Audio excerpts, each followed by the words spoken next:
Hello नमस्कार, आप सभी लोगों का स्वागत है। मैं हूं राज राणा और आप सब हैं मेरे सुपर स्टूडेंट। आज जिस टॉपिक की हम चर्चा करने वाले हैं उसका नाम है ओशियनोग्राफी। हमारी पृथ्वी पर कुल मिलाकर 4 परिमंडल हैं: लिथोस्फीयर, एटमॉस्फेयर, हाइड्रोस्फीयर और वायोस्फीयर। जहां लिथोस्फीयर या स्थल मंडल संपूर्ण स्थल का रिप्रेजेंटेशन करता है, उसी प्रकार से एटमॉस्फेयर हमारी पृथ्वी पर पाई जाने वाली समस्त वायु, ठीक है, जितनी भी वायु है सबका रिप्रेजेंटेशन करता है। और यहां पर हाइड्रोस्फीयर रिप्रेजेंट करता है हमारी पृथ्वी पर पाए जाने वाले समस्त जल को, और वायोस्फीयर रिप्रेजेंट करता है हमारे यहां पर समस्त जीव जंतु जो हमारी पृथ्वी पर पाए जाते हैं। लेकिन आज हमारा जो इंटरेस्ट का विषय है वो है हाइड्रोस्फीयर। तो आज हम हाइड्रोस्फीयर की बात करेंगे। हाइड्रोस्फीयर में हुए है जितना भी हमारी संपूर्ण पृथ्वी पर जल पाया जाता है, और सबसे ज्यादा जल हमारा कहां पाया जाता है? ओशियन में। इसलिए आज हम समुद्र विज्ञान का अध्ययन करेंगे। आज हम जानेंगे महासागरों के बारे में। तो चलिए क्लास प्रारंभ करें। क्लास प्रारंभ करें उससे पहले हम पृथ्वी के बारे में थोड़ी सी चर्चा करेंगे। पृथ्वी के थोड़े से आंतरिक संरचना के बारे में बात करेंगे जो आपने खूब पढ़ा है। अगर हम देखें तो ये सबसे ऊपर वाला जो पार्ट क्रस्ट है, फिर उसके बाद मेंटल है, फिर इसके बाद आउटर कोर है और इनर कोर है। यहां पर देखें तो क्रस्ट के ऊपर ही वाला जो पार्ट है, यहां पर जहां हम रहते हैं, सरवाइव करते हैं, इस वाले पार्ट को हम सरफेस के नाम से जानते हैं। इसको क्या कहते हैं हम? सरफेस। सरफेस का मतलब होता है धरातल। ठीक है, अगर धरातल है तो फिर धरातल का कोई ना कोई एरिया तो होगा, तो सरफेस का एरिया भी होता है। अब सरफेस का एरिया कितना है? 51 करोड़ किलोमीटर स्क्वायर है, जिसे 510 मिलियन किलोमीटर स्क्वायर भी कह सकते। इस संपूर्ण एरिया के 29% भाग पर वाटर नहीं है, और वाटर यानी ऊपर नहीं भरा हुआ है, और उसके बाद 71% भाग पर यहां पर पानी भरा हुआ सरफेस पर। ठीक है नहीं? और इस सरफेस को जिस पर वाटर भरा हुआ है उसी को हम क्या कहते हैं? उसी को हम क्या कहेंगे? जल मंडल कहते हैं। जल मंडल यानी हाइड्रोस्फीयर। और जहां पर जल नहीं भरा हुआ है उसको हम क्या कहते हैं? लैंड कहते हैं। लैंड को हम स्थल बोलते हैं। ठीक है, अब हम अगर इस स्थल की बात करें तो ये बड़े बड़े आपको जो भाग दिखाई दे रहे हैं, यानी भूमि के बड़े बड़े भाग जो एक दूसरे से पृथक हैं, उनको हम महाद्वीप कहते हैं, यानी कॉन्टिनेंट। अगर कॉन्टिनेंट की बात करें तो यहां पर एक आपको एशिया कॉन्टिनेंट दिखाई देगा, तो उसकी बगल में ही आपको यहां पर यूरोप दिखाई देगा। इसकी और बगल में आपको यहां पर अफ्रीका दिखाई देगा। ये आपका नॉर्थ अमेरिका है, ये आपका साउथ अमेरिका है, ये आपका अंटार्कटिका है। जानते हो ना? अंटार्कटिका, अंटी मत पढ़ लेना ऐसे, अंटार्कटिका। और ये क्या है? इसको ऑस्ट्रेलिया के नाम से जानते हैं। इस प्रकार से 7 महाद्वीप हैं हमारी पृथ्वी पर। लेकिन महाद्वीपों ने कुछ कर रखा है, अब गौर कीजिए। ये महाद्वीपों ने इस वाटर को 2 भागों में बांट दिया। यहां पे दिखाई दे रहा है? यानी अगर ये महाद्वीप नहीं होता तो ये जो जल है वो एक दूसरे से क्या हो रहा होता? जुड़ रहा होता। अगर ये नहीं होता तो ये वाला वाटर इससे जुड़ रहा होता, ये नहीं होता तो ये वाला वाटर इससे जुड़ रहा होता, और ये नहीं होता तो ये वाटर इससे जुड़ रहा होता। इसका मतलब है कि इन महाद्वीपों ने जल को बहुत बड़े बड़े भागों में विभाजित कर दिया है। याद रखो, इन विभाजित भागों को ही महासागर या ओशियन कहते हैं। और हमारी पृथ्वी पर कुल मिलाकर 5 ओशियन हैं। 5 ओशियन को अगर हम जानें तो सबसे पहला और सबसे बड़ा ओशियन यानी महासागर है, जिसे हम पैसिफिक ओशियन या प्रशांत महासागर के नाम से जानते हैं। ये प्रथम स्थान रखता है, सबसे बड़ा है, सबसे बड़ा भाई है। ठीक है, और 5 पांडव है, 5 पांडव में सबसे बड़ा है। ठीक है, ये पैसिफिक ओशियन है। अगर हम दूसरे सबसे बड़े ओशियन की बात करें तो इसको हम अटलांटिक ओशियन कहते हैं। यह दुनिया का दूसरा सबसे बड़ा महासागर है। ठीक है, ये वही महासागर है जहां पर टाइटैनिक जहाज डूबा था। इसे हिंदी में अंध महासागर के नाम से भी जाना जाता है। थोड़ा सा आगे चलेंगे तो ये इंडियन ओशियन है, और ये इंडियन ओशियन दुनिया का तीसरा सबसे बड़ा महासागर है। ठीक है, और ये इंडियन ओशियन, जैसे हम हिंदी में हिंद महासागर के नाम से भी जानते हैं। चौथे की अगर बात करें तो चौथा आपको यहां पर दिखाई देगा, जिसका नाम है सदर्न ओशियन।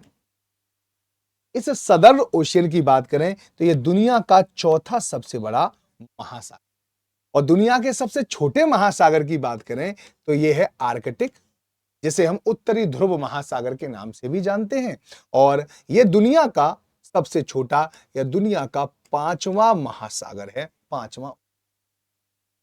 अगर इन सारे ओशियंस के बारे में थोड़ी सी और इंफॉर्मेशन ली जाए तो कभी कभी ये पूछ लेता है कि इनका अवरोही या आरोही क्रम बताओ, इनका डिसेंडिंग या असेंडिंग ऑर्डर बताओ, तो वो भी आपको ध्यान रखना है। अगर हम इसके असेंडिंग ऑर्डर की बात करें तो सबसे ये असेंडिंग ऑर्डर में हमने यहां पे बता दिया, सबसे छोटा ये आर्कटिक है, उसके बाद सदर्न ओशियन है, उसके बाद इंडियन ओशियन है, एटलांटिक ओशियन और पैसिफिक ओशियन। अगर हम इसके डिसेंडिंग ऑर्डर की बात करें कि बड़े से छोटा छोटा छोटा छोटा, तो उसके लिए एक ट्रिक भी याद कर सकते हो, पैसा। ठीक है, पैसा से आपको बहुत कुछ याद आ गया होगा, लेकिन यहां से एक फैक्ट भी आप जनरेट कर सकते हैं, याद कर सकते हैं कि पी से बनता है पैसिफिक ओशियन, ए से बनता है एटलांटिक ओशियन, आई से बनता है इंडियन ओशियन, एस से बनता है सदर्न ओशियन, और ए से बनता है आर्कटिक ओशियन। ये अपने आप में एक डिसेंडिंग ऑर्डर है, जिसे आप आराम से याद कर सकते हैं। अगर हम पैसिफिक ओशियन की बात करें तो दुनिया का सबसे बड़ा महासागर है, इतना बड़ा महासागर है कि सभी महाद्वीपों को अपने अंदर ये डुबा सकता है। ठीक है, इसके अलावा चंद्रमा को भी अपने आप में डुबा सकता है। इतना बड़े हैं भाई साहब, ये यहां भी है और यहां भी है। अब आप कहोगे सर दो दो जगह कैसे? अरे पृथ्वी गोल है, जानते नहीं हो क्या? है ना, पृथ्वी गोल है, इस कारण ऐसा है। ठीक है, इतनी बात। लेकिन इसके आकार कभी कभी पूछ लेता पेपर में, इसलिए आपको भी पता होना चाहिए। ये लगभग लगभग गोलाकार है। दूसरे नंबर पे आ जाओ, एटलांटिक ओशियन।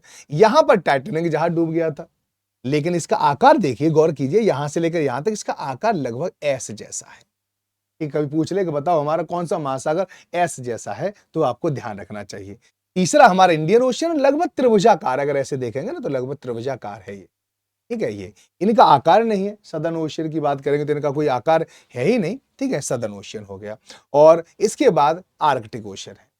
लेकिन यहां पर आपको कुछ प्रश्न आपके दिमाग में आना चाहिए, नहीं आ रहा तो गौर कीजिए कि मैंने आपको यह बताया कि ये सारा जो महासागर है एक दूसरे से जुड़ सकते थे, लेकिन महाद्वीप बीच में आ गए। इसका मतलब है महासागरों की सीमाएं कौन बना रहा है? महाद्वीप बना रहे हैं, या बहुत सारे देश बना रहे हैं अगर देखा जाए तो। लेकिन हमारा जो सबसे जो नीचे अंटार्कटिक है, ये तो सदर्न पोल पर है। ठीक है, और उसके बाद यहां पर आपको दिखाई देगा यह है सदर्न ओशियन, ये इसके ऊपर है। तो इसकी सीमा कौन बना रहा है? यहां से देखो सीमा बनेगी नहीं, क्योंकि ये यहां पर है, यहां पर है, सीमा कहां बनी? हम कैसे पता करेंगे कि सदर्न ओशियन कहां तक है? क्योंकि देखो इसके ऊपर ही अटलांटिक ओशियन है, इसके ऊपर ही पैसिफिक ओशियन है, इसके ऊपर ही इंडियन ओशियन है ना? है ना गजब की बात। चलिए आगे चर्चा करेंगे, इसी के बारे में बताऊंगा मैं आपको। पहले हम आर्कटिक ओशियन को समझ लेते हैं, बाकी तो आपने देख ही लिए ना, लेकिन आर्कटिक ओशियन को मैं ऊपर से दिखाऊं। ये अभी तक आपने नीचे से देखा, मैं आपकी आंख को यहां पर बना देता हूं। अब आप ऊपर से देखिए, ठीक, ऊपर से देखोगे तो यहां पर आप पाओगे कि ये नॉर्थ पोल है। ठीक है, नॉर्थ पोल पे आ जाओ, इसका मतलब है नॉर्थ पोल पर लैंड नहीं है, वाटर है। पहले तो आपको पता चल गया ना, वाटर है। और यहां पर ये बहुत सारे देश आपको दिखाई दे रहे होंगे। यहां पर रशिया दिखाई दे रहा है, देखो रशिया आपको यहां पे ऐसे दिखाई देता है, लेकिन नॉर्थ पोल से देखोगे तो रशिया कुछ इस प्रकार से दिखाई देगा, यहां से लेके यहां तक। या नॉर्वे दिखाई देगा, आइसलैंड दिखाई देगा, डेनमार्क है, कनाडा है, यूएसए है। ये सभी आर्कटिक ओशियन की सीमा बनाते हैं, यानी इन्होंने घेर रखा आर्कटिक ओशियन को, दुनिया का जो सबसे छोटा है। ठीक है, आर्कटिक ओशियन में यहां पर बर्फ जमी रहती है, हालांकि ग्लोबल वार्मिंग होती जा रही है, तो इस कारण इसकी ये अब पता धीरे धीरे कहीं कहीं इसकी बर्फ टूटती भी जा रही है। ठीक है, मेल्ट भी होती जा रही है। और यहां पर आपको पोलर वियर का नाम सुना होगा, पोलर वियर, आर्कटिक जो पोलर वियर होता है वो यहीं पर मिलता है, ध्यान रखें। ठीक है, वैसे यहां पे देखना चाहो तो यहां पे भी देख सकते हो, ये रहा नॉर्थ पोल, तो नॉर्थ पोल के चारों तरफ वाटर ही वाटर दिखाई देता है। ठीक है, अगर अब आ जाओ सदर्न ओशियन पर, ठीक है, जो मैंने आपको बताया था उसको सदर्न ओशियन को अंटार्कटिक ओशियन भी कहते हैं। तो ये आपका बिल्कुल आप यहां पे आ जाओगे ना, ये हो गया सदर्न पोल यानी साउथ पोल। अब साउथ पोल पर लैंड है, नॉर्थ पोल पर क्या था, वाटर था, और साउथ पोल पर क्या है, लैंड है। और इसी को एक कॉन्टिनेंट बनता है, उस कॉन्टिनेंट का नाम है अंटार्कटिक महाद्वीप। और अंटार्कटिक महाद्वीप के चारों ओर पानी भरा हुआ है। अब पानी को कैसे वो करते, देखो अब इसके चारों तरफ आपको देखो जमीन नहीं दिखाई दे रही है, नहीं दिखाई दे रही ना, तो फिर हम सागरों से इसको पृथकीकरण कैसे करेंगे। तो आपको यहाँ व्हाइट व्हाइट कलर की एक लाइन दिखाई दे रही है, दिख रही है लाइन एक, ये क्या है, इसको कहते हैं ओशियन करंट। यानी एक ऐसा महाद्वीप है, ठीक है, एक ऐसा महासागर है, एक ऐसा ओशियन है जिसकी सीमा का निर्धारण ओशियन करंट करता है। नया फैक्ट है जो आपको शायद नहीं पता हो, ठीक है, और उसका नाम क्या है, ACC, याद रखना, ठीक है। अब इसका पूरा नाम देखना चाहते हो, उसका नाम है अंटार्कटिक सरकमपोलर करंट। अंटार्कटिक सरकमपोलर करंट ये अपने आप में क्या है, कोल्ड करंट है, कोल्ड यानी ठंडी धारा है, ठीक है नहीं, और ये इस महाद्वीप के चारों तरफ चलती है, ठीक है। अब इस धारा के अंदर ACC के अंदर जो जो वाटर है वो सदर्न ओशियन का वाटर, ठीक है, वो है, ठीक है। और इसके बाहर है फिर तो आपको यहां समझ ही सकते हो, यहां पर ये जो अगर आपकी बात करें, ये यहां पे देखोगे ये है ना, अब ये यहां के आसपास चलती है, ये वाली जगह पे चलती है। तो इसके नीचे नीचे क्या है, सदर्न ओशियन आ जाता है, इसके ऊपर इंडियन ओशियन, यहाँ के ऊपर अटलांटिक ओशियन, ये पैसिफिक, ठीक है नहीं। चलो एक तो ये हो गया। अब एक और चीज है जो आपको पता होनी चाहिए, क्या पता होनी चाहिए, कि यहां पर हमारी क्या है, एक इक्वेटर भी तो है, भूमध्य रेखा भी तो है, और भूमध्य रेखा इन सागरों को दो भागों में बांट देती है। जैसे यहां से ऊपर ऊपर है उसको कहेंगे उत्तरी प्रशांत महासागर, इसको कहेंगे दक्षिणी प्रशांत महासागर, इसको कहेंगे उत्तरी अटलांटिक ओशियन, इसको कहेंगे दक्षिणी अटलांटिक ओशियन। और भारत को उत्तरी और दक्षिण में नहीं बांटते क्योंकि भारत के ऊपर जमीन है, ठीक है नहीं, ये आपको ध्यान रखना है। तो ये इंडियन ओशियन को इंडियन ओशियन में, ये सदर्न है ही, ये नॉर्थ में है, इनके बारे में ज्यादा बताने की जरूरत नहीं। एक और बात है कि जो इंडियन ओशियन है ना, ऊपर से खाली है नहीं है, ठीक है, ऊपर से रुका हुआ है, लेकिन ये सब ऊपर से भी क्या है, खाली है, जो आप इसको निश्चित रूप से देख सकते हैं, ठीक है। अब आपको ये वाली बात तो पता चल गई। आइए, क्योंकि ये टॉपिक हाइड्रोस्फीयर का था, और हाइड्रोस्फीयर में जितना भी जल पाया जाता है उसे हम थोड़ी देर के लिए 100% मान लेते हैं, ठीक है। अब इस 100% में देखेंगे तो 97 जो प्रतिशत है, ठीक है, वो पीने के लायक नहीं है, नॉट फिट फॉर ड्रिंकिंग। ये ड्रिंकिंग के लिए नहीं है, ये फिट फॉर ड्रिंकिंग, ये यहां पर ड्रिंक किया जा सकता है, ड्रिंकिंग, इस पानी को ड्रिंक कर सकते हैं, इस पानी को ड्रिंक नहीं कर सकते। क्यों नहीं कर सकते, क्योंकि उसमें कुछ इम्प्योरिटीज हैं, इम्प्योरिटी यानी अशुद्धियां हैं। अगर जल में अशुद्धियां घुली हुई हैं तो इसी को क्या कहते हैं, लवणता कहते हैं, इसी को सैलिनिटी कहते हैं। इसका मतलब सीधे है impurities dissolve in water, impurities dissolve in ocean water, that's called salinity. यानी ऐसी अशुद्धियां जो जल में घुली हुई हैं उनको लवणता कहते हैं। अब लवणीय पानी को हम नहीं पीते क्योंकि मोस्टली लवणता में इसमें सोडियम क्लोराइड होता है सबसे ज्यादा, यानी नमक होता है। और नमक अगर हमारी बॉडी में ज्यादा चला गया तो वो नमक क्या करेगा, नमक ह्यूमिडिटी एब्जॉर्बर होता है। आप कभी नमक की थैली को खोल के रख दो घर पे, ठीक है, गीली हो जाती है, क्यों हो जाती है, वेट हो जाती है, क्यों हो जाती है, because salt is humidity absorber.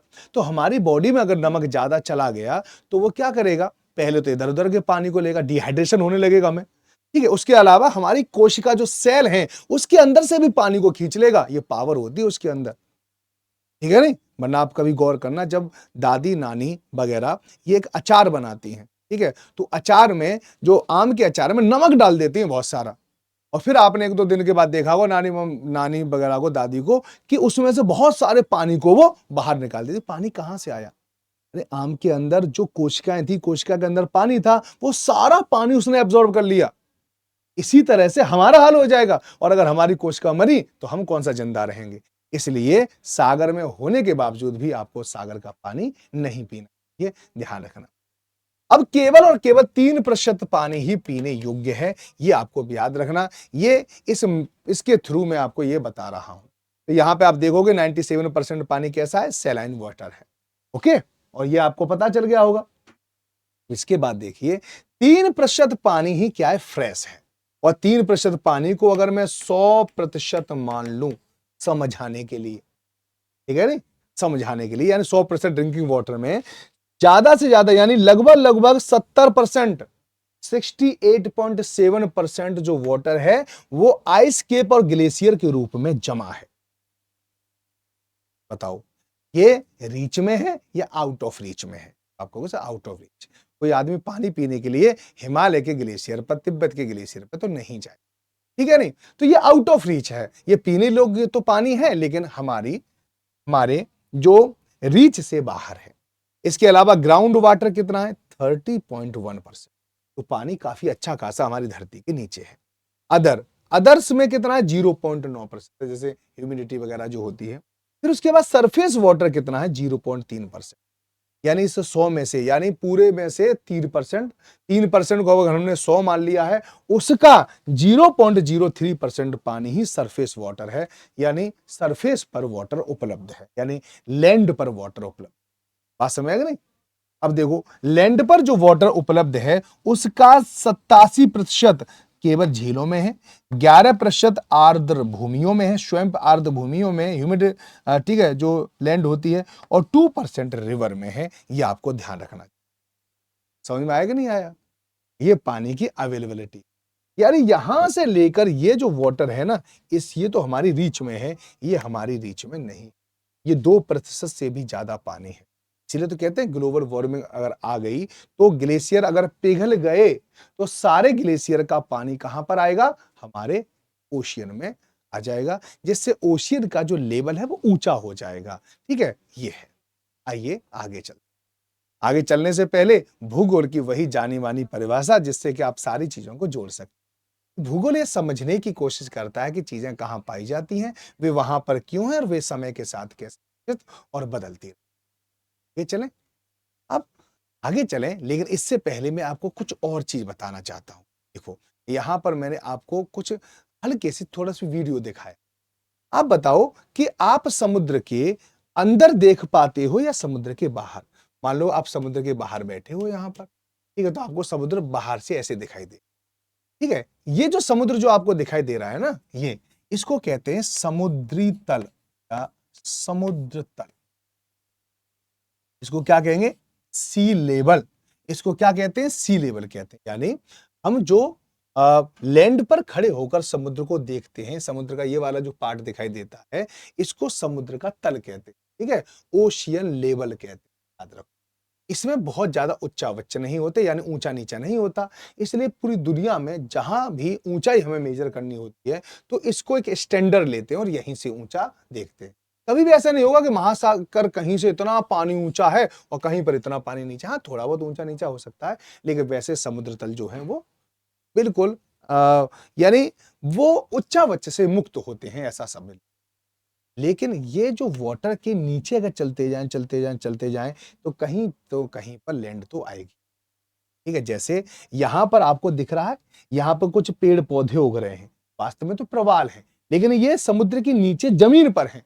समुद्र के नीचे भी जमीन होती है, और समुद्र के नीचे की जमीन को हम क्या कहते हैं, नितल, यानी ओशियन फ्लोर, यानी सी फ्लोर या ओशियन फ्लोर।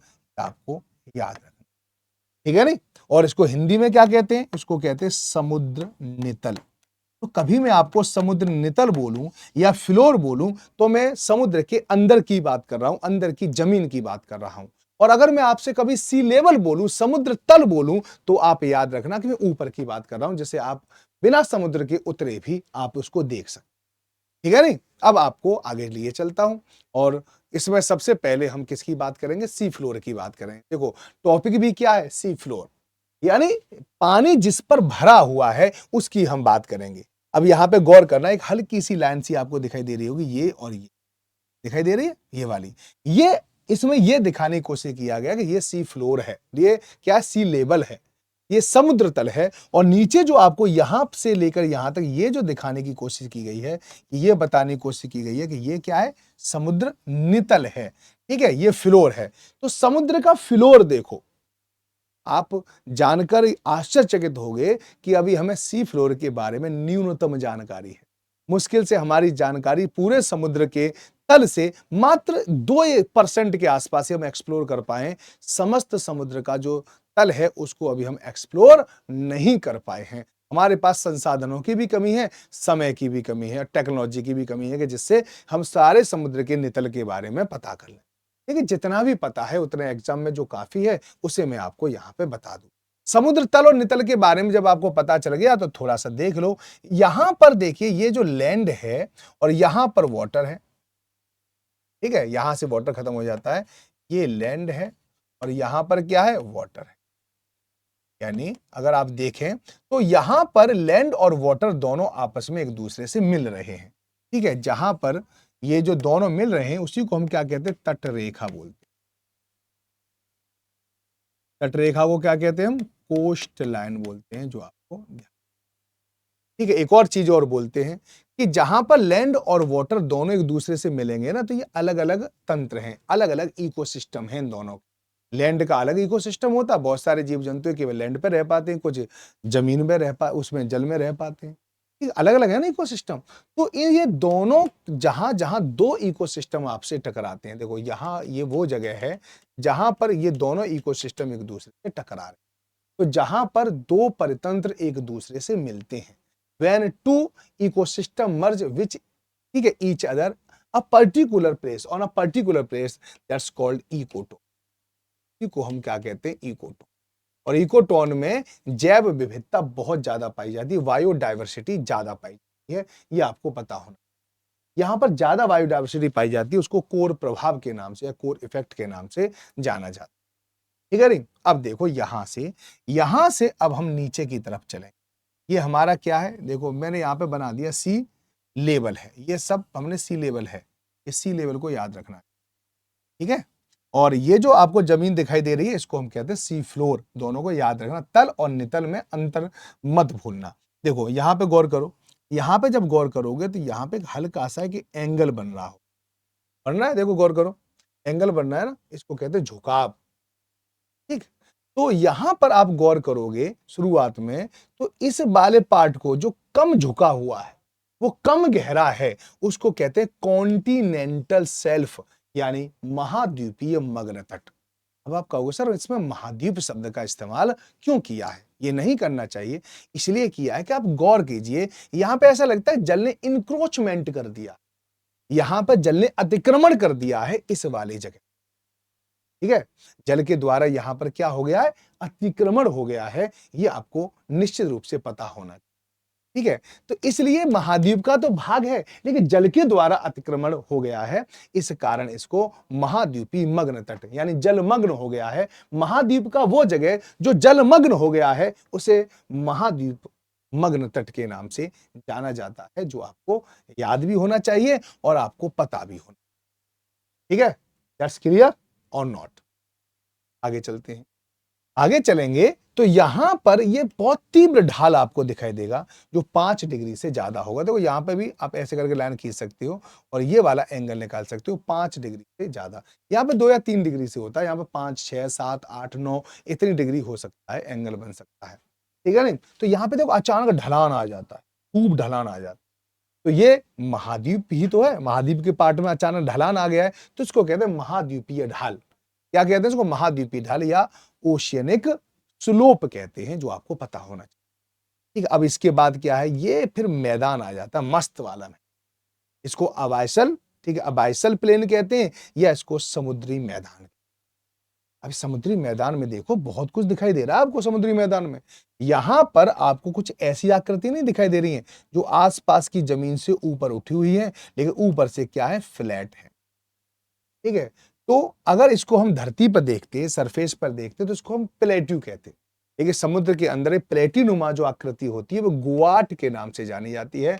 ये महत्वपूर्ण है और प्रश्न से आपसे पूछे जा, ठीक है। अगर ये ऊपर से नुकीला नहीं होता, ये क्या होता, ऊपर से ये फ्लैट ना होकर नुकीला होता, ऐसे करके होता, तो इसको सी माउंट कहेंगे। क्या कहते हैं इसको, सी माउंट, यानी ऐसे पर्वत जो समुद्र के अंदर हैं, सी माउंट के, ठीक है। तो ये भी याद रखना। यहां पर आपको बहुत सारे ज्वालामुखी भी दिखाई देंगे, दिखाई दे रहा है ज्वालामुखी है, जो अंदर से आ रहा है और ऊपर तक दिखाई दे रहा है, ज्वालामुखी। तो इससे ज्वालामुखी पर्वतों का भी निर्माण हो जाता है। साथ ही साथ कभी कभी पर्वत बढ़ते बढ़ते बढ़ते बढ़ते समुद्र के तल से ऊपर निकल जाते हैं, ठीक है, समुद्र के तल से ऊपर निकल जाते हैं और हमें लगता है अरे ये तो बड़ी अच्छी जगह है, लाओ यहाँ पे अपना घर बना लेते हैं, तो ये द्वीप बन जाते हैं, ठीक है, जिसके चारों ओर पानी भरा हो लैंड के समूह के, उसी को हम द्वीप कहते हैं। फिर यहाँ पे बसावट भी शुरू, तो ग्वाइट हो गया, सी माउंट हो गया, ठीक है, वॉल्केनिक इरप्शन हो गए यहाँ पर, और यहाँ पर और ये द्वीप हो गए, आइलैंड्स भी हो गए। इसके अलावा समुद्र तल में इस प्रकार की चीजें भी आपको दिखाई देंगी। आप कहोगे सर ये क्या है, ये वो है कि जैसे आपने आलू देखे हो, देखे आलू, आलू को जिसमें दबाया जाता है उसको मेड़ कहते हैं, ठीक है, ऐसा ऐसा करके बना लेते हैं, से ही यहाँ पर ये मेड़ सी बन जाती है। जैसे धरती यहाँ से फटी, तो यहां से जो मैग्मा है वो बाहर आया, मैग्मा यहाँ पे जम गया और बन गई एक लंबी लाइन, फिर कुछ समय के बाद और जगह से फटी, फिर यहाँ पे लाइन बन गई। इस प्रकार से बहुत सारी लंबी लंबी ऊपर उभरी हुई, ठीक है, ऐसे उभरी हुई लाइन होती है ये, लेकिन ऐसे ऐसे करके लगातार ये अंदर की तरफ चलती, ठीक है। इनको कहते हैं रिज या कटक, वो क्या कहते हैं, कटक रिज, ठीक है ना। ये याद रखना, मिड ओशियन रिज, यानी इसने बताया है कि मिड ओशियन रिज है, ठीक है। अब यहां पर देखो कहीं कहीं पर ये जमीन एक दूसरे से बहुत दूर दूर है, ठीक है, यहां पर गड्ढा बन चुका है तो इसको ट्रेंच या गर्त कहते हैं, ठीक है। हमारे यहाँ पे देखें तो खाई, खाई है, ऐसी समुद्र के अंदर की जो खाई है ना उनको हम गर्त कहते हैं, ये आपको याद रख, इतनी बात याद हो गई, ठीक है। और फिर देखो यहां पर आप देखो, फिर ये स्लोप आ जाएगा, फिर ये आपको मग्न तट आ जाएगा और फिर इसके बाद नींद आ जाएगी। इस प्रकार से प्रक्रिया चलती रहती है। आइए इसको थोड़ा सा लिखित में भी समझ लें, लिखित में भी इसको पढ़ लें। यह सबसे पहले महाद्वीपीय मग्न तट यानी कॉन्टिनेंटल शेल्फ के बारे में, तो यह महाद्वीप और महासागरों का मिलन स्थल है, बिल्कुल सही है। इसका ढाल 1 डिग्री से 3 डिग्री होता है, ज्यादा गहरा होता नहीं। औसत चौड़ाई 80 किलोमीटर है। पेट्रोलियम और गैस के अपार भंडार है और प्रमुख मत्स्य क्षेत्र है, ठीक है ना, ये है, बस याद रहा। महाद्वीपीय ढाल, ये आपको पता है क्या करते हैं, महाद्वीपीय मग्न तट को समुद्र के गहरे भाग से जोड़ने का कार्य करते हैं। ये है 5 डिग्री तक होता है। गहरे समुद्री मैदान, हमारे यहाँ पर जितना भी ओशियन है उसके 76% भाग पर समुद्री गहरे मैदान ही है, जो आपको याद रहने। फिर उसके बाद क्या, महासागरी गर्त। ये गर्त कैसे बन जाती है, आपके दिमाग में नहीं आया, तो जब कभी दो प्लेटें एक दूसरे से टकराती हैं, जैसे कि मैं आपको बढ़ा चुका हूं, एक प्लेट चली जाती है नीचे ऐसे करके और एक प्लेट थोड़ी सी ऊपर उठ जाती है, अब बीच में इरप्शन नहीं हुआ तो फिर यहाँ पे क्या है, कुछ आएगा ही नहीं। और समुद्र तल कितना है, यहां से समुद्र तल है, ठीक है, ये समुद्र का नितल हो गया, ये समुद्र का तल हो गया, ये नीचे नितल हो गया, यहाँ से लेकर तला जो है। तो देखो यहाँ पे तुम जाओगे तो ये गहरा है, हो गया कि नहीं, इसी को कहते हैं गर्त, इसी को क्या बोलते हैं, गर्त बोलते हैं, जो आपको पता हो, ठीक है नहीं। विश्व का सबसे गहरा स्थान मारियाना ट्रेंच है, यानी विश्व की सबसे गहरी गर्त है वो मारियाना ट्रेंच है, जो पता होना चाहिए। 11,022 मीटर। यह महाद्वीप महासागरीय प्लेटों के मुड़ने के कारण बनी है, वो मैंने आपको बता दी। अब तक लगभग 57 महासागरीय गर्त की पहचान की जा चुकी है। इसमें सबसे ज्यादा 32 प्रशांत महासागर में, 19 अटलांटिक महासागर में, 6 हिंद महासागर। आइए कुछ इंपोर्टेंट गर्त को देखते हैं, लेकिन उससे पहले गर्त का फोटो देख लो। देखो यहाँ पे है कि नहीं, गड्ढा हो रहा है इतना, ये आप गड्ढे को देख सकते हैं। इसको एक्सप्लोर करने के लिए बहुत सारी सबमरीन का इस्तेमाल किया जाता है, लेकिन फिर भी यहाँ पर नहीं।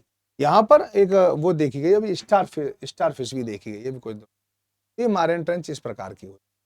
कुछ ट्रेंच हैं जो आप देख लो। मारियाना ट्रेंच 11,022, यानी अवरोही क्रम लिखा हुआ बड़े से छोटा, तो प्रशांत महासागर में। टोंगा गर्त प्रशांत महासागर में। मिंडानाओ प्रशांत महासागर। Puerto Rico Atlantic.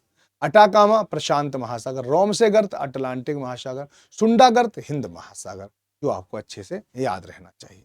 अगर आप यहाँ पे भी देखना चाहते हैं कुछ ट्रेंच को कहाँ है, तो याद रखो ये मारियाना ट्रेंच है, यहाँ पर जो दिख रहे, यहाँ पर जापान ट्रेंच है, यहाँ पे कुरल ट्रेंच है, ठीक है नहीं। ये सब गड्ढे गड्ढे हैं, खतरनाक खतरनाक वाले गड्ढे।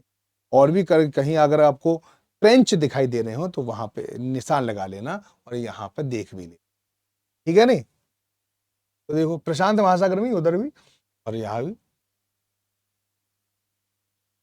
एलियोशियन ट्रेंच, देखो यहाँ पर भी पैसिफिक ओशियन में, ठीक। तो यहाँ पर बहुत सारे ट्रेंच, ट्रेंच के अलावा मैंने आपको बताया था यहाँ पर कटक या रिज भी होते हैं। तो हिंद महासागर का ये कटक बहुत ज्यादा महत्वपूर्ण पूछ लेना, बहुत बार पूछता है। 90 ईस्ट रिज, ये नहीं पता तो फिर पता ही नहीं आपको कुछ, क्योंकि यहां से प्रश्न आपसे निश्चित रूप से इस रिज के बारे में पूछ लेता है, 90 ईस्ट रिज। इसके अलावा एक और रिज यहां पर है, ऐसे ऐसे करके रिज बनी हुई है, ये भी आपको, ठीक है। अब आ जाते हैं ओशियन टेम्परेचर के बारे में, समुद्र के तापमान को थोड़ा सा। तापमान को समझने से पहले जिसकी वजह से तापमान होता है उसको भी समझ लेते हैं, सूर्य देवता। सूर्य देवता से हमें सोलर रेडिएशन आती है, आपको पता है। सोलर रेडिएशन में इलेक्ट्रोमैग्नेटिक वेव्स आती हैं जिन्हें हम प्रकाश कहते हैं। और इलेक्ट्रोमैग्नेट क्या करती हैं, ये अपनी एक डायरेक्शन में इस प्रकार से गति करती है, ठीक है। जब इस प्रकार से गति करती हैं इनको हम कहते हैं ट्रांसवर्स, ट्रांसवर्स यानी अनुप्रस्थ तरंग है। तो जब ये पानी के अंदर प्रवेश करती है तो ये मीडियम में नहीं चल पाती, उसमें द्रव में ये ज्यादा अच्छी तरह से नहीं चल पाती, याद रखना, ओके। और ये ढंग से काम भी नहीं करती है वहां पर, थोड़ा सा बातें समझ लेना इस बात को, ठीक। तो यहां पर समुद्र है, समुद्र के अंदर ही आना चाहती हैं, तो ये केवल और केवल समुद्र को पेनिट्रेट कर पाएंगी 200 मीटर। 200 मीटर के बाद ये अचानक गायब हो जाती है, यानी ये आगे चल ही नहीं पाएंगे। तो यही जो जगह है वहीं पर समुद्र का तापमान ज्यादा रहता है, बाकी सब जगह समुद्र का तापमान कम रहता है। लेकिन एक और बात है जो पानी से रिलेटेड है, जो आपको पता होनी चाहिए। पानी क्या करता है, 0 से लेकर 4 के बीच में एबनॉर्मल बिहेवियर करता है। अगर तापमान बढ़ रहा है ऐसे करके, अगर मान लो हम टेम्परेचर को बढ़ा रहे हैं 0 से 1 तक, ठीक है, तो यहां पर वैसे तापमान बढ़ने से डेंसिटी क्या होती, घटती है। लेकिन यहां पर लगातार डेंसिटी इसकी बढ़ती जाती है और 4 डिग्री पर क्या होती है, मैक्सिमम डेंसिटी, मैक्सिमम डेंसिटी, ठीक है नहीं, मैक्सिमम डेंसिटी होगी और वॉल्यूम क्या हो जाएगा, कम हो जाएगा सबसे कम। 4 डिग्री पानी जो है उसका घनत्व तो सबसे ज्यादा होता है और इसका वॉल्यूम सबसे कम होता है। इससे और कम 3 डिग्री का पानी क्या होगा, उसका घनत्व क्या होगा, तो आप खुद सोच सकते हो उसका घनत्व क्या होगा, कम होगा, ठीक है नहीं। 2 डिग्री वाले पानी का घनत्व कम होगा, 1 डिग्री वाले का और कम होगा, 0 डिग्री वाले का घनत्व और कम होगा। इसलिए बर्फ क्या होती है, इस पर तैरती रहती है और कभी कभी बर्फ बर्फ के बारे में हम अनुमान लगाना भूल जाते हैं। इसी कारण अटलांटिक ऐसी जगहों टकरा जाते हैं और बहुत सारे लोग मर जाते हैं, ठीक है नहीं। अब ओशियन टेम्परेचर की यहां पे बात करें तो विषुवत रेखा के उत्तर और दक्षिण महासागरों पर उच्च तापमान मिलता है, ये बिल्कुल पता होना चाहिए। विषुवत रेखा पर क्यों नहीं मिलता, ये आपको निश्चित पता होना चाहिए। विषुवत रेखा पर इसलिए नहीं मिलता है, ठीक है, किस लिए नहीं मिलता पता है, इसलिए नहीं मिलता क्योंकि वहां पर 4 बजे बारिश होती रहती है, बादल बहुत होते हैं, बारिश होती है, बादल बहुत होते हैं, इसलिए वहां पर ज्यादा तापमान नहीं हो पाता। लेकिन थोड़ा सा ऊपर चले जाओ, नीचे आ जाओ, तो वहां पर बहुत कम वर्षा होती है, इस कारण वहां पर तापमान ज्यादा होता है। सबसे अधिक तापमान उष्णकटिबंध से घिरे हुए समुद्रों में मिलता है, ठीक है। ट्रॉपिकल रीजन में जो जो सागर हैं वहां पे तापमान ज्यादा मिलेगा, जैसे लाल सागर, फारस की खाड़ी, थाईलैंड की खाड़ी, यहाँ का तापमान 29 से 30 डिग्री रहता है। देखो कितना रहता है, सर्दियों में अगर इसमें हाथ डालोगे तो आपको गर्म लगेगा। ध्रुवों की ओर महासागरों का तापमान घटता है, यानी हम अगर ध्रुवों की ओर जाएंगे तापमान घटेगा, सीधी बात है, नॉर्मल है ये तो, ठीक है। सूर्य के दक्षिण में रहने पर समताप रेखाएं दक्षिण की ओर हो जाती हैं। समताप रेखाएं याद रखना कौन सी रेखाएं, जो समान तापमान वाले क्षेत्र को मिलाती हैं। तो जैसे ही सूरज दक्षिण की तरफ आएगा, ठीक है, आता है ना कि जून को तो कर्क रेखा पे पहुंच जाता है और फिर 22 दिसंबर को मकर रेखा। तो जब 21 मार्च से लेके नीचे आने लग जाता है तो समताप रेखाएं भी क्या होती है, साथ साथ यानी वो भी दक्षिण की तरफ आ जाती है, याद रखो, ठीक है नहीं। चलिए, उत्तरी गोलार्ध के महासागरीय भागों में दक्षिणी गोलार्ध से अधिक तापांतर मिलता है। उत्तरी गोलार्ध में लैंड ज्यादा है, लैंड जल्दी गर्म और जल्दी ठंडी हो जाती है, इसलिए तापांतर ज्यादा होता है। दक्षिणी गोलार्ध में लैंड की कमी है, इस कारण वहां पर तापांतर ज्यादा नहीं हो पाता। महासागरों पर समताप रेखा अक्षांश रेखा का अनुसरण नहीं करती। ऐसा नहीं है कि जितने भी हमारे अक्षांश हैं उसी प्रकार से समताप रेखा है, वो भी ऊंची नीची होती रहती है। रीजन क्या है, क्योंकि यहां पर देखें जो पवन होती हैं उस तापमान को बदलती रहती है, क्योंकि एक जगह के पानी को दूसरे को पहुंचाते हैं, दूसरे का तीसरी जगह, ऐसा होता है। महासागरों की सतह की जल का औसत तापमान लगभग 27 डिग्री सेंटीग्रेड है, ये जरूर याद रखना। अक्षांश के साथ बढ़ने पर तापमान घटने की दर प्रति अक्षांश 0.5 डिग्री है। ठीक है, जैसे अगर हम यहाँ पे और धीरे धीरे ऊपर चलते जा रहे हैं तो हमारा तापमान घटता जाएगा। ठीक है, ये बिल्कुल एग्जैक्ट नहीं है, लेकिन फिर भी याद रखो, अक्षांश की ओर बढ़ने पर, यानी यहाँ से बाकी अक्षांश की ओर बढ़ेंगे तो तापमान देखो 0.5 डिग्री हो जाएगा। ठीक है, एक अक्षांश पर 0.5। 40 डिग्री अक्षांश पर यह तापमान लगभग 14 डिग्री होता है। ध्रुवों के नजदीक 0 डिग्री होता है। उत्तर तथा दक्षिणी गोलार्ध का औसत तापमान 19 डिग्री होता है, 16 डिग्री के आसपास होता है। ये आपको ध्यान रखना है और कुछ नहीं आता। ये मैंने आपको बताया था कि सूरज का प्रकाश कितना आता है, 200 मीटर तक आता है और वहां पर तो तापमान होता है, लेकिन 200 मीटर के बाद अचानक तापमान बहुत तेजी से कम होता है। ठीक है, क्योंकि सूरज का तापमान तो आता नहीं है। ठीक है, और एंट्री नहीं कर पाता, तो वो एक संक्रमणशील जगह होती है जहां पर तापमान बहुत तेजी से डिक्लाइन करता है।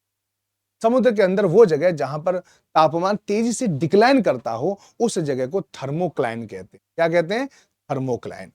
ठीक है, तो वो जगह को थर्मोक्लाइन कहते हैं और ये कई बार प्रश्न आता है। ठीक है ना? चलिए आगे चलते हैं। यहाँ पे थोड़ा सा खराब आ रहा है। तो थर्मोक्लाइन है, thermocline is a thin transitive band within the ocean where the temperature drop more rapidly. यानी बहुत तेजी से देखो घट रहा है, यहाँ पे उसी को क्या कहते हैं? थर्मोक्लाइन। तो मैं आप यहाँ पे लिख दे रहा हूँ थर्मोक्लाइन। ये क्या है पूरा मैं पढ़ के बता दे रहा हूँ। थर्मोक्लाइन समुद्र के अंदर की ऐसी पतली संक्रमणशील पट्टी होती है जहां से तापमान अधिक तेज गति से गिरने लगता है। तो यहाँ पे थोड़ा सा वो हो गया, तो इसलिए ज्यादा उसमें मत आना, लिख लिख दूंगा, वरना मैं समुद्र के अंदर ऐसी पतली संक्रमणशील, समुद्र के अंदर एक ऐसी पतली संक्रमणशील पट्टी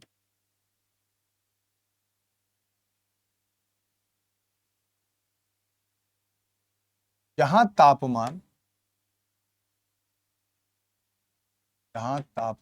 तेजी से गिरता है,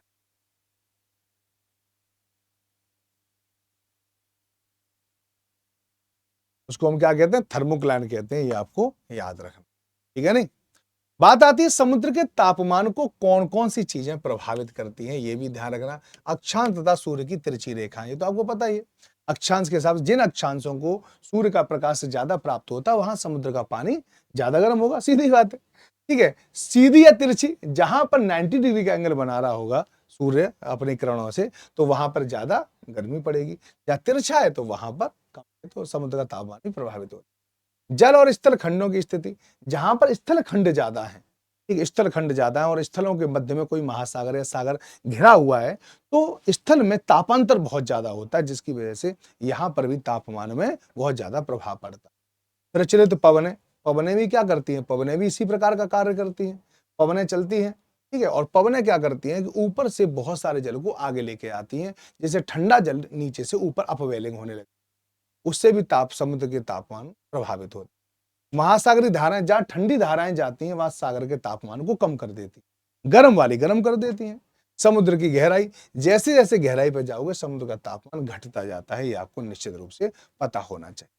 आगे क्या है? ओशियन सैलिनिटी, यानी महासागरों में जो अशुद्धियां होती हैं, उन्हीं के बारे में हम बात कर रहे थे। ध्यान रखना कि समुद्र जल में घुली हुई अशुद्धियां लवणता कहलाती हैं। ठीक है नहीं? और इन्हें प्रति 1000 ग्राम के रूप में दर्शाया जाता है, यानी इस प्रकार से दर्शाया, कहीं पे लिखा है 30 के। इसका मतलब है कि 1 लीटर पानी लेने पर आपके उसके अंदर 30 ग्राम नमक होगा। ध्यान रखना। ये कौन कौन सी लवणता है, ये आपको ध्यान रखना है कि सबसे ज्यादा लवणता मिलेगी आपको सोडियम क्लोराइड की, उसके बाद मैग्नीशियम क्लोराइड, उसके बाद magnesium sulphate, calcium sulphate, potassium sulphate, calcium carbonate और मैग्नीशियम ब्रोमाइड। ये सीक्वेंस में लिखा है, डिसेंडिंग ऑर्डर में, याद रखना, बड़े से छोटा सबसे ज्यादा यही है। महासागरों के जल का औसत लवणता 35 ग्राम प्रति हजार है। याद रखो, खुले सागरों में कम लवणता पाई जाती है। खुले सागरों में कम लवणता पाई जाती है, क्योंकि खुले सागरों में बहुत ज्यादा वाष्पीकरण होता रहता है, लवणता की मात्रा बढ़ती जाती है, जबकि बंद सागरों में अधिक लवणता होती है। नहीं, खुले सागरों में, खुले सागर कम लवणता होती है, इसका मतलब ये है लवणता कम है। खुले सागरों में इधर उधर का पानी सब जगह मिलता रहता है। अब सब जगह का पानी, नदियों का पानी मिलता रहेगा तो लवणता ज्यादा कम नहीं हो, ठीक है, ज्यादा नहीं हो पाती, कम हो जाती। बंद सागरों में क्योंकि एक एक जगह के जल दूसरी जगह के जल से नहीं मिलता, वाष्पीकरण होता रहता तो लवणता लगातार बढ़ती जाती।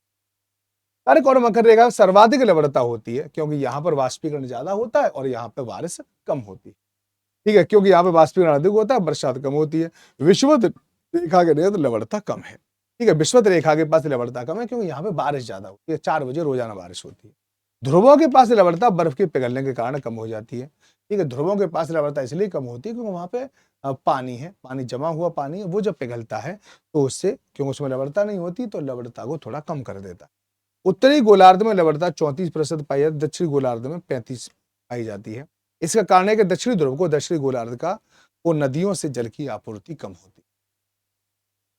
सबसे बड़ी लवणीय झील कौन सी? कैस्पियन झील है, पता होना चाहिए। सबसे अधिक लवणीय झील तुर्की की वॉन झील है, जहां लवणता 330 है। मृत सागर देख लो, या मृत सागर में देखो 238 है। ग्रेट साल्ट लेक यूएसए में 220 है। महासागरों में लवणता को प्रभावित करने वाले कारकों को भी आपको यहाँ पे पता होना चाहिए कि लवणता को कौन कौन कारक प्रभावित करता है। देखो याद रखना, यहाँ पे ये वाष्पीकरण दे रखा है, जहां वाष्पीकरण ज्यादा होगा वहां पे लवणता कम हो जाएगी, क्योंकि वाष्पीकरण ज्यादा होगा तो पानी पानी तो जा रहा है, लवणता थोड़ी जा रही है, तो मात्रा बढ़ेगी। जहां वर्षा ज्यादा होगी वहां पे लवणता कम हो जाएगी, क्योंकि वर्षा का पानी शुद्ध होता है, इसलिए पानी ज्यादा, ठीक है। नदियों के द्वारा जल की आपूर्ति, जहां नदियों का पानी समुद्र में मिल रहा है वहां पे भी लवणता कम हो, ठीक है। और स्थल खंडों से घिरा हुआ होना, जो स्थल खंडों से घिरा हुआ वहां वाष्पीकरण ज्यादा होता है, इसलिए लवणता कम हो जाती है। ये लवणता के अपने आप में कारण थे। The part of earth lithosphere the surface is the ocean बेसन इज कॉल्ड, ये आपको पता होना चाहिए क्या है। The part of earth lithosphere the surface is the ocean बेसन इज कॉल्ड। ओशियन बेसन को क्या कहते हैं? ओशियन बेसन के सरफेस को ओशियन फ्लोर कहते हैं, ये तो आपको पता ही होगा, ठीक है, सी फ्लोर जो, ठीक है। तो चलो इसके हम क्वेश्चंस को हम बाद में करेंगे। ओके, तो इन क्वेश्चन को आप करके देखना, और अगर आप पे नहीं होते हैं तो फिर आप हमसे पूछ सकते हैं। मैंने आपको जनरली कुछ क्वेश्चन आपको करने के लिए दे दिए हैं कि आप इसको निश्चित रूप से कर पाओ, है ना। का आंसर नहीं दिए मैंने। इसके बाद हमारा जो अगला टॉपिक होगा वो होगा महासागरीय धाराएं, यानी हम महासागरों के परिसंचरण की बात करेंगे, जल के संचरण। क्लास आपको कैसी लगी ये जरूर बताएं, और आप सब लोग कैसे हैं ये भी आप बताओ। बढ़िया तरह से पढ़ें, अपने मन पर विश्वास रखें और चलते रहें, जीतते रहें। चलिए बाय बाय, टेक केयर, सब लोग अपना ध्यान रखें। जय हिंद, जय भारत।